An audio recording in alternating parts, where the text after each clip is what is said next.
اول حاجه معانا الجبنه القريش وهقولك البديل بتاعها ايه، ومعانا قشطه اختياري و2 معلقه كبيره من اللبن الباودر وربع معلقه صغيره من الملح، ومعانا 2 معلقه كبيره من الجبنه الكريمي او 3 من جبنه المثلثات. ودي الخميره بتاعت الجبنه الكريمي بتاعتنا اللي هتخلي كل الجبنه بتاعتنا بطعم الجبنه الكريمي. وكمان للأسف طارت مني في التصوير مكعب من الزبدة، ولو حابة تستبدليها بزيت هتلاقيني كاتبالك المعيار بتاع الزيت في أول تعليق في المكونات. هنضربهم كويس قوي في الخلاط أو في الكبة، وبعدها هنحطها في علبة نظيفة وجافة جدا وتحطيها في التلاجة 12 ساعة. القوام بتاعها قبل التلاجة بيبقى خفيف كده نوعا ما،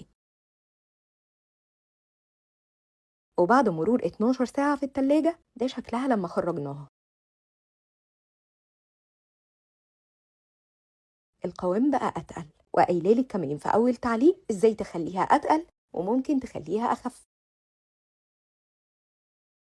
هتلاقيني حطالك اللينك لكل حاجة موجودة في أول تعليق مع المكونات، وادعيلي لأن طعم الجبنة القريش مش باين فيها خالص، انتي بتاكلي جبنة كريمي جدا جدا وتحدي. جربيها، ومستنياكي بعد ما تطبقي تقوليلي الأخبار ايه، وبألف هنا وشفا.